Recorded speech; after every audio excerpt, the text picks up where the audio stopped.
The morning sun had barely risen over London when Camilla Parker Bowles made her way through the quiet corridors of Clarence House. Her hands trembled slightly as she zipped up the last of her designer suitcases. Inside were carefully folded clothes, jewelry boxes, and personal documents she had been gathering for weeks. She glanced at her watch nervously. The private car would arrive in 30 minutes to take her to a small airfield outside the city.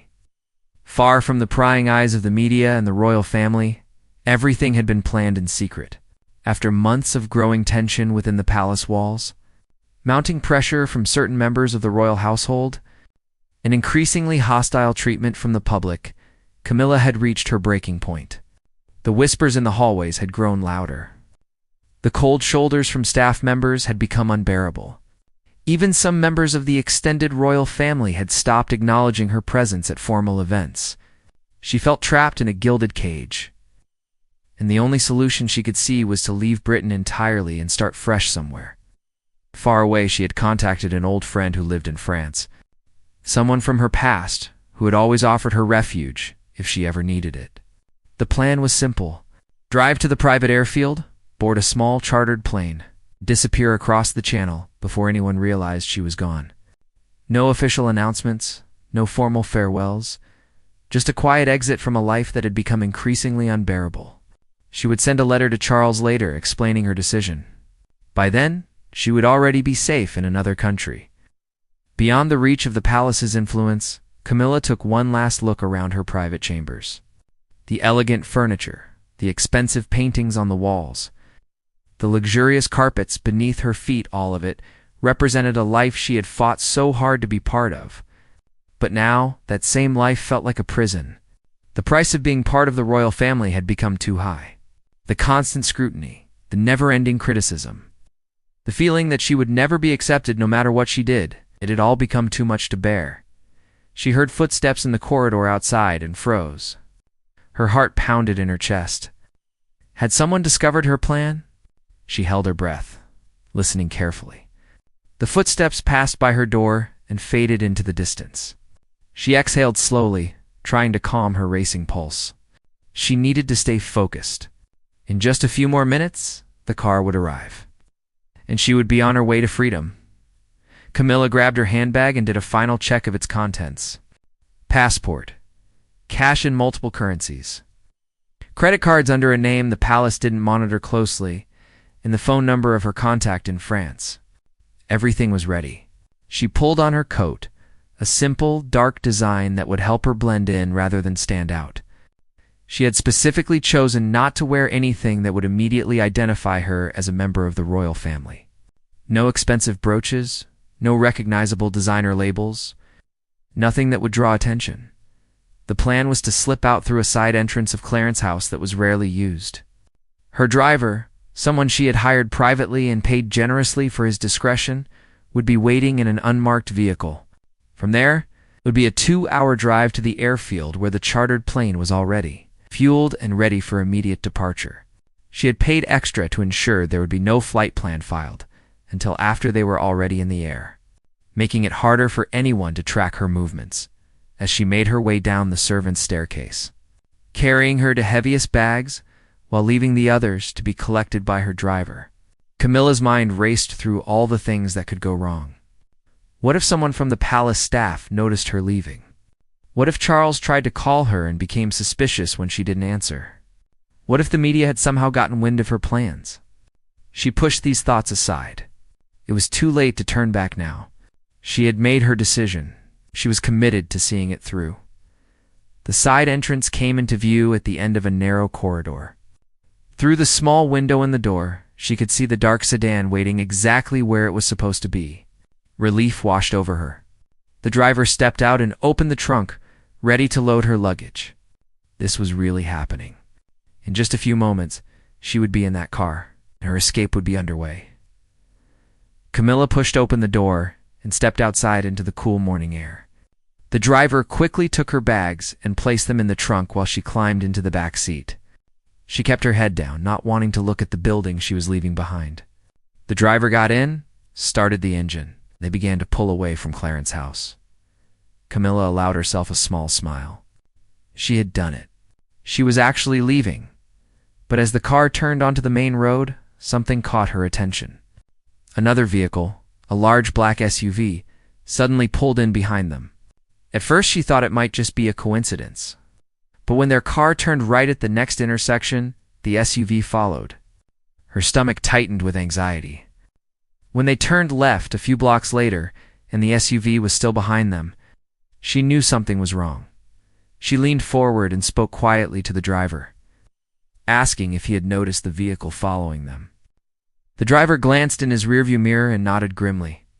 He suggested trying to lose them, but before he could accelerate, two more black vehicles appeared, one in front of them and one pulling up alongside. The car was boxed in completely. Camilla's heart sank. Somehow, someone had discovered her plan. The vehicles forced her car to pull over to the side of the road in a quiet residential area where there were few witnesses. The doors of the surrounding vehicles opened. Several men in dark suits stepped out. They weren't police officers, and they weren't regular security personnel. Camilla recognized them immediately as members of the Royal Guard, the elite security force that protected the highest-ranking members of the royal family. But these weren't just any guards. She recognized the lead officer, Commander James Blackwell, a stern-faced man in his 50s who reported directly to the highest levels of royal security. His presence meant this was serious. Commander Blackwell approached her vehicle and knocked firmly on the window. Camilla's driver looked at her uncertainly, waiting for instructions. She nodded slowly, knowing she had no choice but to comply. The driver unlocked the doors. Blackwell opened her door and stood at attention, his expression completely neutral. He spoke in a calm but firm voice, informing her that he had been ordered to prevent her departure from the country. Camilla felt a mix of anger and humiliation wash over her. She demanded to know by whose authority he was detaining her, though she already knew the answer.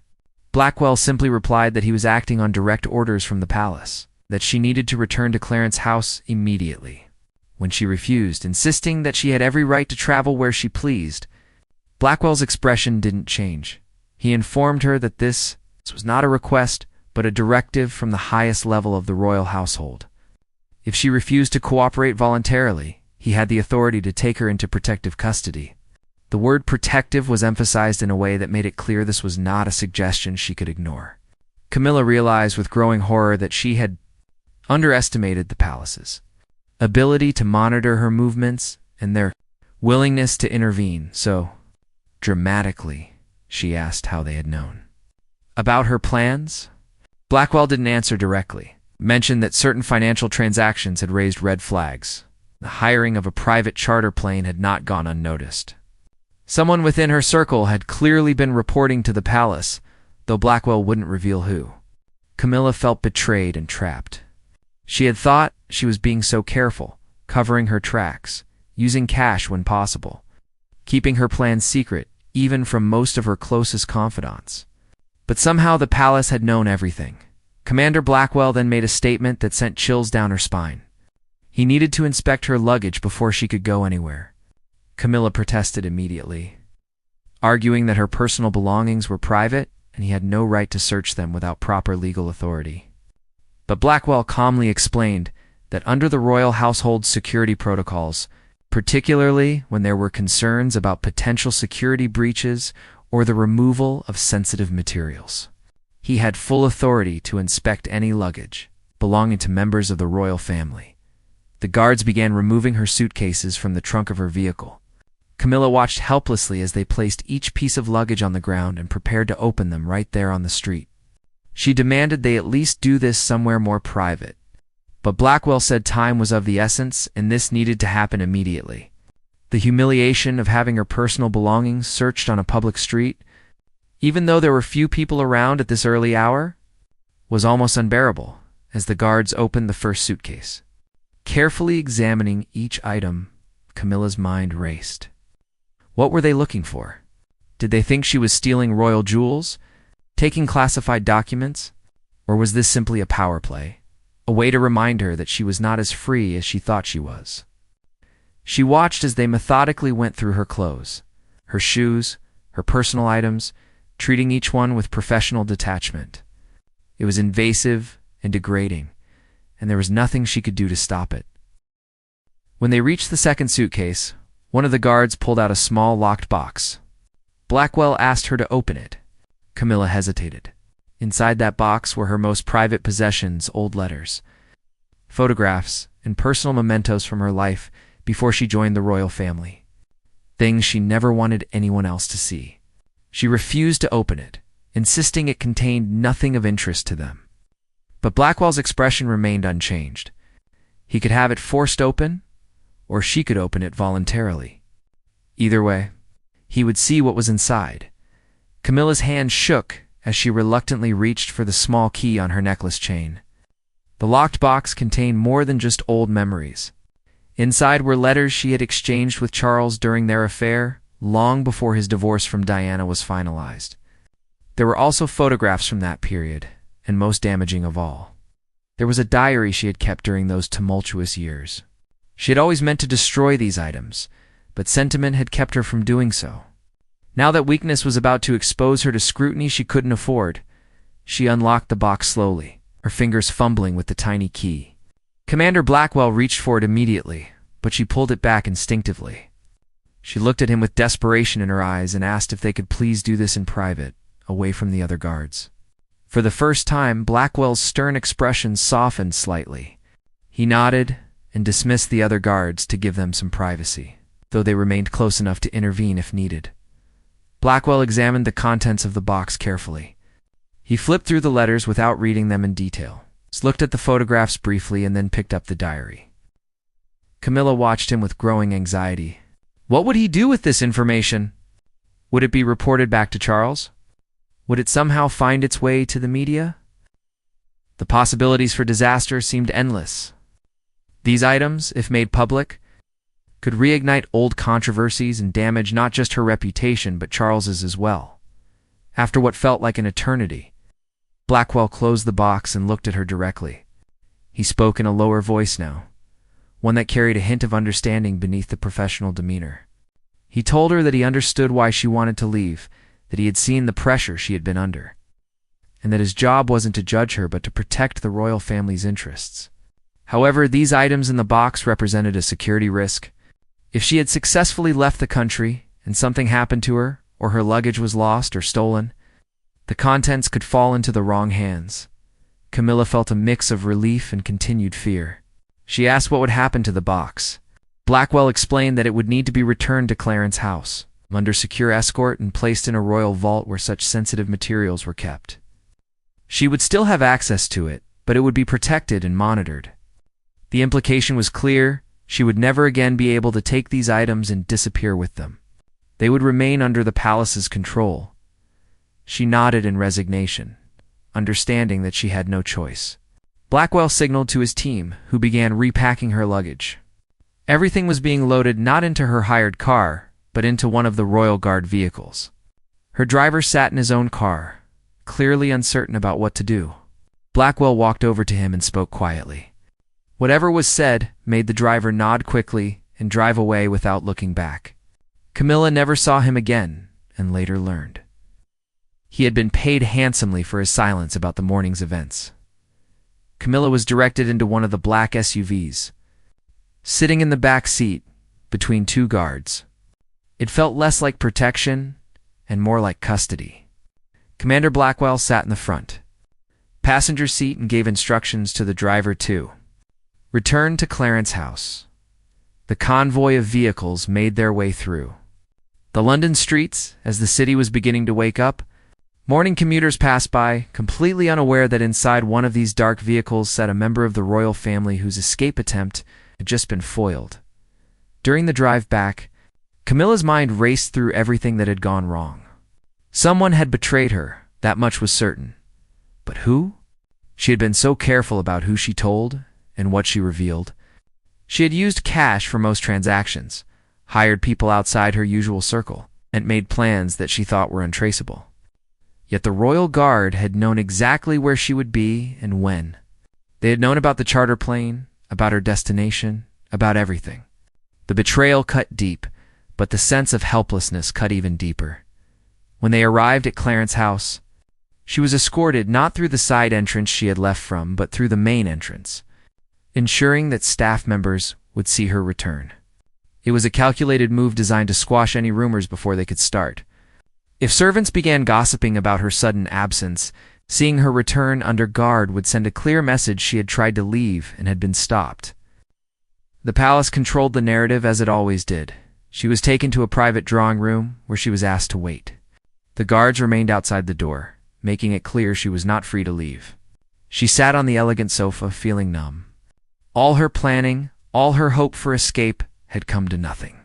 She was still trapped, and now the palace knew she had been desperate enough to try to flee. That knowledge would give them even more power over her. After nearly an hour, the door opened, and to her shock, Charles himself entered the room. She had expected to be confronted by palace officials, perhaps the Queen's private secretary or other senior household members, but Charles had come in person, and his expression was unlike any she had seen before. It wasn't anger exactly, but disappointment mixed with something else, concern perhaps. Or maybe calculation. He sat down across from her and remained silent for a long moment. Then he asked her a simple question: why? Why had she tried to leave in such a dramatic and secretive manner? Why hadn't she come to him if things were truly unbearable? Camilla felt a surge of emotions, anger, frustration, sadness, all threatening to pour out at once. She had tried to talk to him before, many times, about how difficult things had become.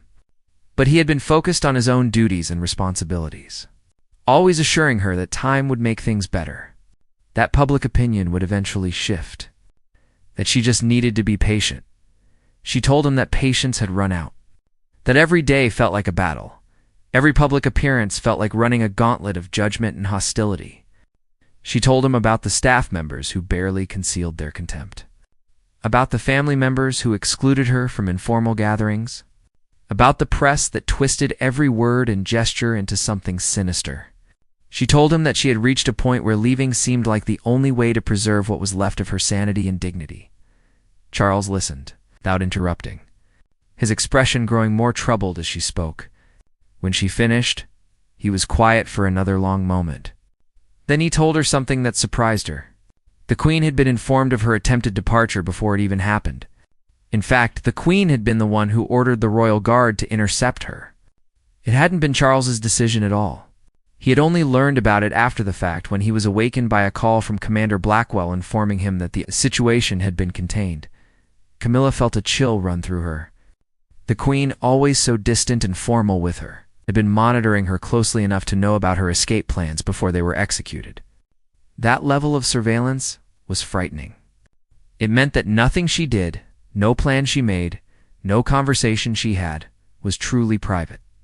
The palace had eyes and ears everywhere, and she had been naive to think otherwise. Charles explained that from the Queen's perspective, a senior member of the royal family leaving the country in secret would create a scandal that could damage the monarchy's reputation at a time when it was already facing criticism. The optics of such a departure, especially if it became public that she had been stopped by royal guards, could be disastrous. Therefore, the Queen had made the decision to prevent it from happening at all. It wasn't personal, he insisted. It was about protecting the institution. But to Camilla, it felt deeply personal.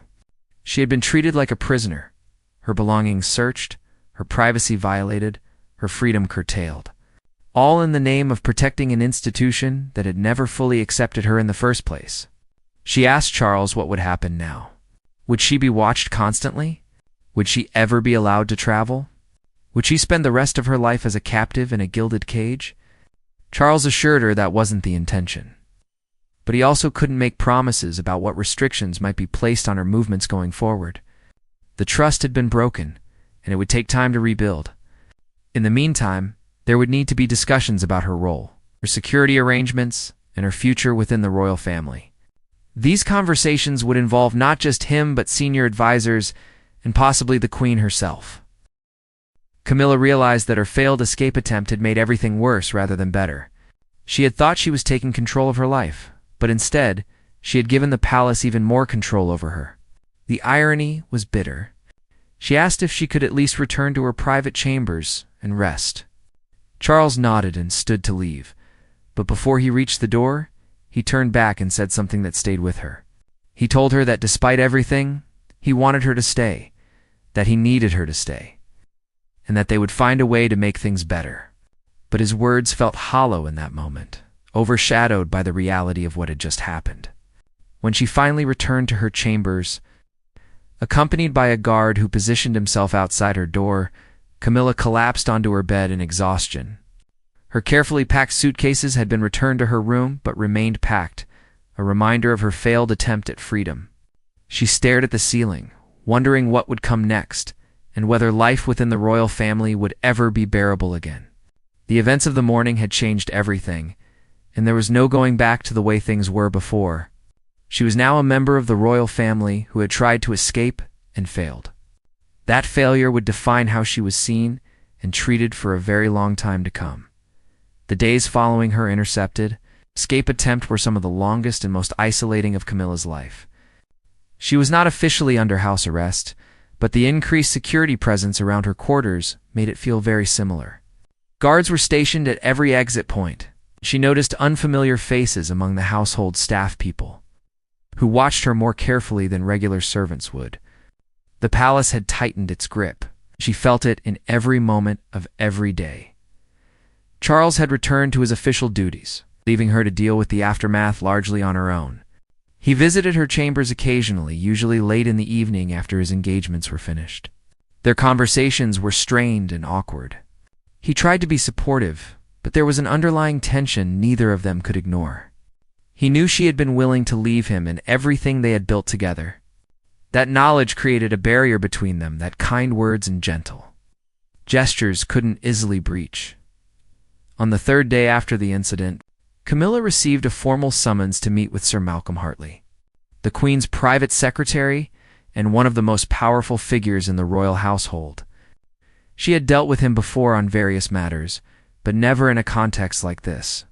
The meeting was scheduled for late afternoon in one of the palace's formal sitting rooms, a choice of location that itself conveyed the seriousness of the situation. This was not a casual conversation, but an official proceeding. She dressed carefully for the meeting, choosing a conservative outfit that projected dignity and composure, even though she felt neither. 2 guards escorted her through the palace corridors to the designated room. Sir Malcolm was already there, seated behind an ornate desk that had been brought in specifically for this meeting. The formal setup felt more like an interrogation than a discussion. He gestured for her to sit in the chair across from him. The guards took up positions by the door. Sir Malcolm began without pleasantries. He laid out the palace's position in clear, bureaucratic language. Her attempt to leave the country had created what he called a security incident of the highest concern. The royal family's movements were not just personal matters, but affairs of state, and any unauthorized departure could have diplomatic security and public relations implications. He emphasized that she had put not just herself, but the entire institution at risk with her actions. Camilla listened in silence, feeling like a child being scolded by a stern headmaster. Sir Malcolm continued, explaining that an internal investigation had been launched to determine how she had managed to arrange her escape attempt without it being detected earlier. Several staff members had already been questioned, and those found to have assisted her would face consequences. The chartered plane she had hired had been grounded, and its operators were being investigated for failing to report the booking through proper channels. She felt a pang of guilt thinking about the innocent people who might lose their jobs or face legal trouble because they had helped her. The pilot of the charter plane was simply trying to make a living. Her driver had needed the money she paid him. None of them had done anything wrong except assist someone they believed had every right to travel. But in the palace's view, anyone who aided her escape was complicit in a security breach, and they would be treated accordingly. Sir Malcolm then moved to the matter of her confiscated belongings, specifically the locked box containing her personal letters and diary. He informed her that these items had been reviewed by senior palaces officials to assess whether they contained any information that could pose a threat to the royal family if made public. Camilla felt her face flush with anger and embarrassment. The thought of strangers reading her most private thoughts and intimate correspondence was mortifying. She demanded to know who had read them and what right they had to violate her privacy in such a manner. Sir Malcolm's expression didn't change. He calmly explained that privacy was a privilege that came with responsibilities, and when she chose to flee the country with sensitive materials, she forfeited certain privacy protections. The review had been necessary to determine the extent of the security risk. He assured her that only a small number of trusted individuals had seen the contents, and they were all bound by strict confidentiality agreements. The materials would remain in secure storage and would not be destroyed. She had no doubt hoped they might be, but would be kept under palace control indefinitely. The conversation then shifted to the future. Sir Malcolm outlined a new framework of protocols that would govern her activities going forward. All travel plans, whether domestic or international, would need to be approved by the Royal Security Office at least 2 weeks in advance. Her financial transactions above a certain threshold would be monitored to ensure no unusual patterns emerged. Her communications, while not directly intercepted, would be subject to periodic review if security concerns arose. She would also be required to meet with a police-appointed advisor weekly to discuss her schedule, concerns, and any issues that might affect her well-being or security. Camilla felt the walls closing in around her. These new restrictions were suffocating. She was essentially being put on probation within her own household, treated like someone who couldn't be trusted. She asked Sir Malcolm if these measures were permanent or temporary. He replied that they would be reviewed after 6 months, but whether they continued would depend entirely on her cooperation and whether she rebuilt the trust she had broken. She wanted to argue that she had never signed up for this level of control, that she had a right to live her life with some degree of freedom and autonomy. But she knew it would be pointless. The palace held all the power, and she had given them every excuse to exercise that power by trying to flee. She had played directly into their hands, confirming their worst suspicions that she was unreliable and needed to be controlled more strictly. The meeting concluded with Sir Malcolm reminding her that discretion about these arrangements was essential. If any details of her escape attempt or the subsequent security measures became public, it would be assumed she was the source of the leak, and the consequences would be severe. He didn't specify what those consequences might be, but the implication was clear: her position within the royal family, already precarious, could be jeopardized entirely if she didn't cooperate fully. As Camilla was escorted back to her chambers, she felt utterly defeated. The life she had thought was a golden opportunity when she first became involved with Charles now felt like a trap from which there was no escape. She had tried once and failed spectacularly. Any future attempt would be even more difficult, given the increased surveillance and restrictions. She was truly trapped, not just physically, but emotionally and psychologically as well. Over the following weeks, she went through the motions of her royal duties with a sense of numbness. Public appearances were torture, knowing that behind her practiced smile was a woman who felt like a prisoner. She attended charity events, cut ribbons at ceremonies, and made polite conversation with dignitaries, all while feeling like she was performing in a play, where she hadn't chosen her role and couldn't leave the stage. The weekly meetings with her police-appointed advisor, a middle-aged woman named Dr. Patricia Wainwright, were particularly difficult. Dr. Wainwright was a psychologist by training, but functioned more as a handler, carefully probing Camilla's state of mind while ostensibly offering support. Camilla knew that everything she said in these sessions was being reported back to the palace hierarchy. She had to be careful to appear stable and cooperative, while revealing nothing of her true feelings of desperation and resentment. During one session, Dr. Wainwright gently suggested that Camilla's escape attempt might have been a cry for help, rather than a genuine desire to leave. She implied that with proper support and adjustment of her royal duties, Camilla could find contentment in her position. Camilla nodded and agreed, saying what she knew the doctor wanted to hear, but inside she seethed at the condescension. Her escape attempt had been very real, born of very real suffering. To have it reframed as some kind of breakdown rather than a rational response to an intolerable situation felt like another violation. The most painful aspect of this new reality was the change in her relationship with Charles. He had become distant, as if he no longer knew how to relate to her. Their conversations were superficial, avoiding any real discussion of feelings or the state of their marriage. He threw himself into his work with even greater intensity than before, perhaps using it as an excuse to avoid dealing with the uncomfortable truths her escape attempt had revealed about their relationship and her unhappiness. Camilla began to understand that the palace's response to her escape attempt was not just about security or public relations. It was about control and punishment. They were making an example of her, showing her and anyone else who might consider defying royal expectations what would happen. The message was clear. Once you were part of the royal family, you belonged to the institution, not to yourself. Your life was not your own to direct. Your choices were not truly yours to make. And any attempt to reclaim your autonomy would be met with swift and thorough consequences. One evening, about 6 weeks after the incident, Camilla stood at the window of her chambers looking out at the London streets below. She watched ordinary people going about their lives, heading home after work, meeting friends for dinner, making plans for their futures. They had a freedom she had traded away, thinking she was gaining something more valuable. She had been wrong. The price of her position was higher than she had ever imagined, and she was paying it every single day. A soft knock at her door interrupted her thoughts. It was Charles, making one of his increasingly rare visits. He looked tired, the weight of his responsibilities evident in the lines on his face. He sat down heavily and asked how she was coping. She gave him the answer she had learned to give, that she was adjusting. She understood why the security measures were necessary, that she was committed to her role. It was all lies, but they were the lies he needed to hear and the lies the palace needed him to believe. Charles seemed relieved by her words, as if he had been worried she might still be planning something reckless. He told her that the Queen had been asking about her, expressing concern about her state of mind. Camilla understood this was code. The Queen was monitoring the situation and would be watching for any signs that Camilla might still be a risk. She assured Charles that she was fine, that the incident was behind her, that it would never happen again.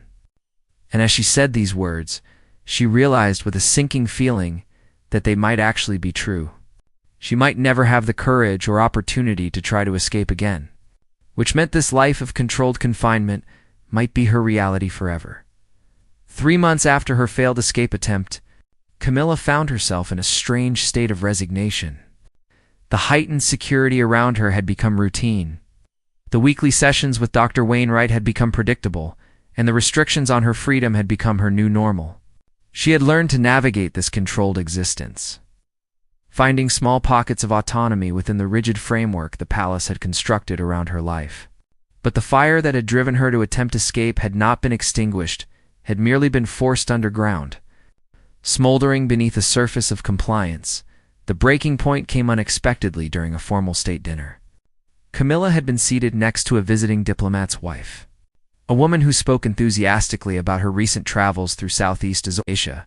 She described the freedom of exploring new cultures, the joy of making spontaneous decisions about where to go next, the simple pleasure of being anonymous in foreign cities.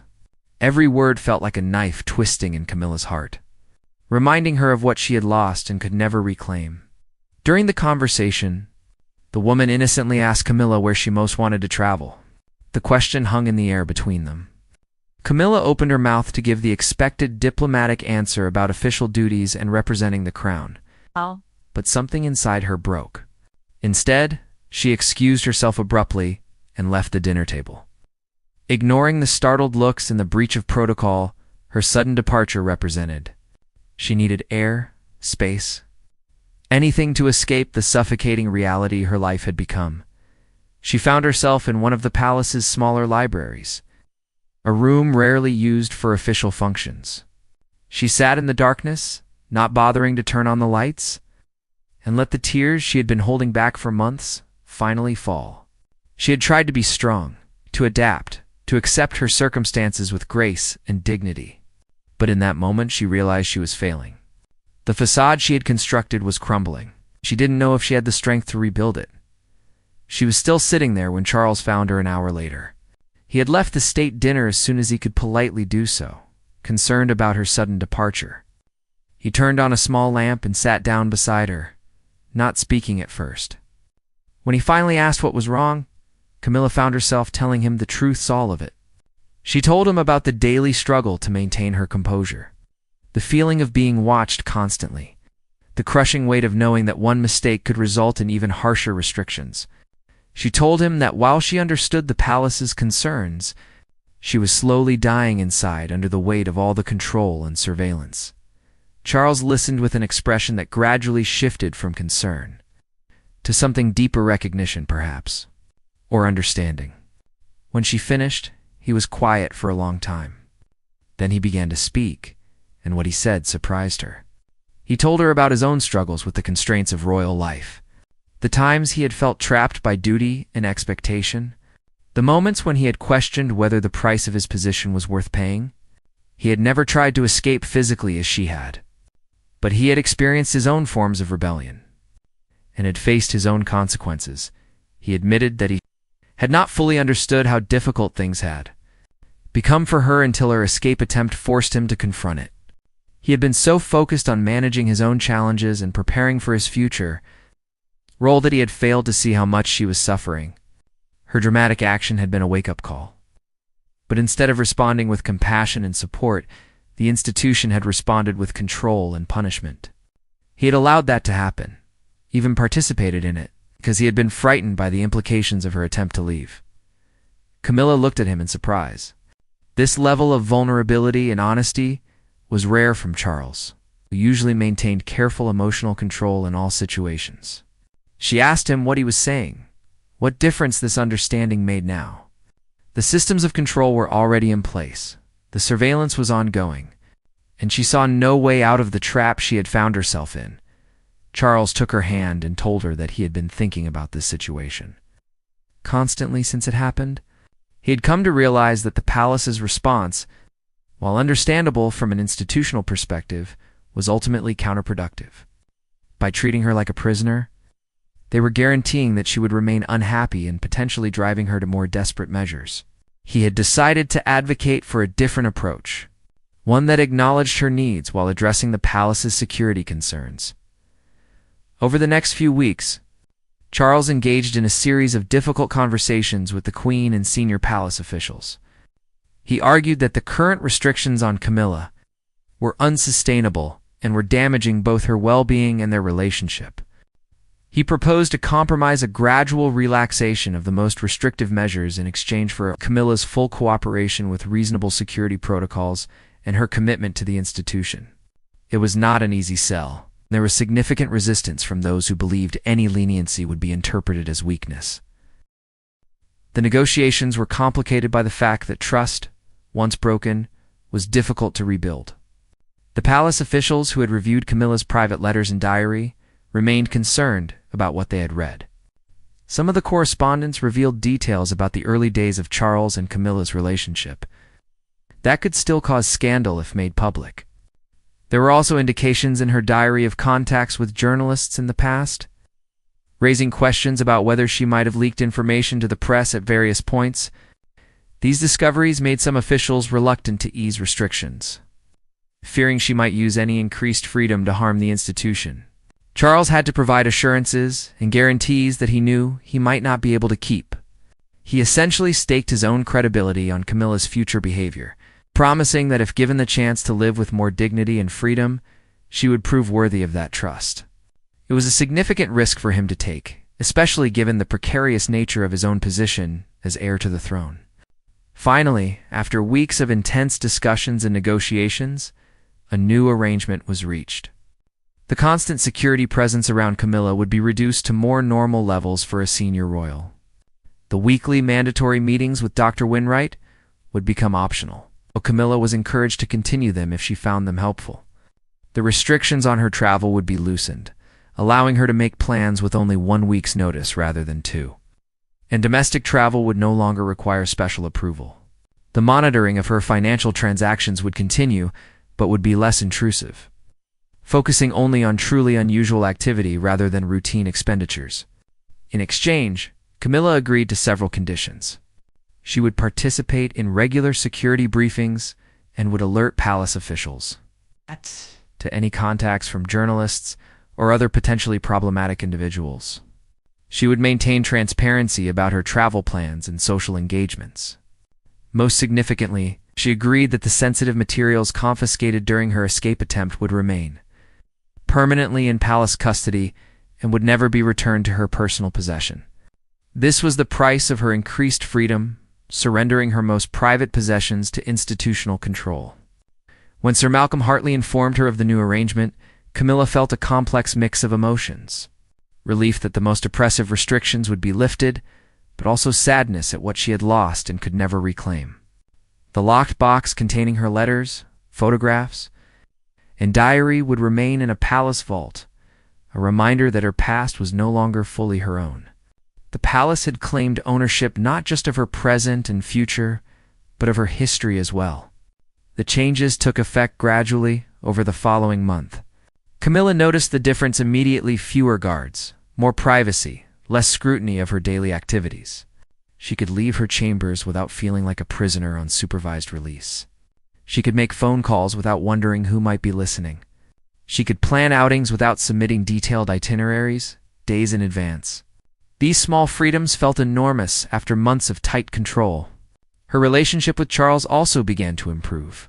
The distance that had developed between them started to close as they worked to rebuild trust and understanding. They began talking more openly about their feelings, their fears, and their hopes for the future. Charles made more time in his schedule to be with her, and she made more effort to engage with the duties and responsibilities of her position. It was not a perfect reconciliation, but it was a genuine one. It's built on honest acknowledgement of what had gone wrong and commitment to doing better. Camilla also began to find new ways to assert her identity and autonomy within the constraints of royal life. She became more involved in charitable causes that genuinely mattered to her, using her position to make a difference rather than simply fulfilling obligations. She cultivated relationships with people outside the immediate royal circle who could offer perspective and support. She learned to navigate the system rather than fight against it, finding ways to achieve her goals within the acceptable parameters the palace had established. The incident with the royal guard and the seized luggage became a defining moment in Camilla's life, but not in the way she had initially feared. Rather than being the beginning of her permanent imprisonment, it became a turning point that eventually led to a more sustainable arrangement. She learned that dramatic gestures of rebellion, while born of genuine suffering, could backfire and make things worse. She discovered that lasting change in an institution as rigid as the monarchy required patience, negotiation, and strategic thinking rather than desperate action.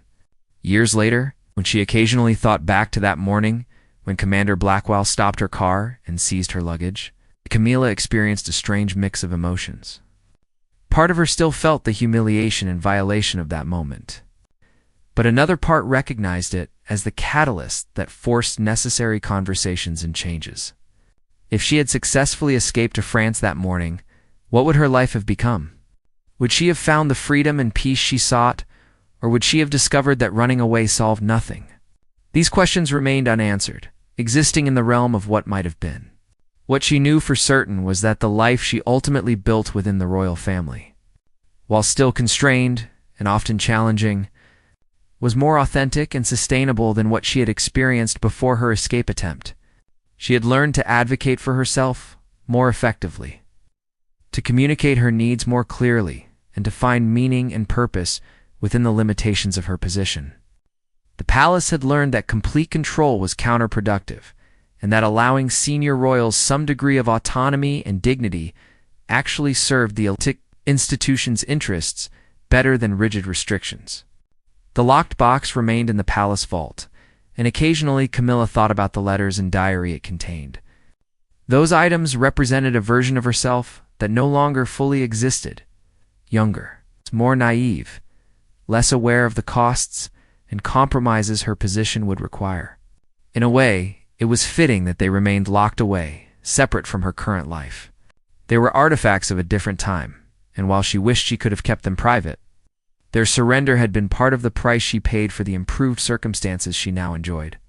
She never forgot the lesson of that morning, that escape from the royal family was not truly possible once you had committed to it, that the institution's reach was long, and its memory longer still, and that freedom within such a system had to be negotiated rather than seized. It was a hard lesson learned through humiliation and struggle, but it was one that ultimately helped her survive and even find moments of genuine happiness in a life that would always be defined by duty, obligation, and the weight of institutional expectations. Standing at the same window where she had once watched ordinary people with such envy, Camilla now looked out at the London streets with a different perspective. She would never have the simple freedom those people possessed, but she had found a way to make peace with that reality. Her life was complicated, constrained, and constantly scrutinized. But it was also meaningful in ways that continued to surprise her. The woman who had tried to flee in secret that early morning had been transformed by her failure into someone stronger, wiser, and more resilient. And in the end, perhaps that transformation was worth more than the escape she had sought.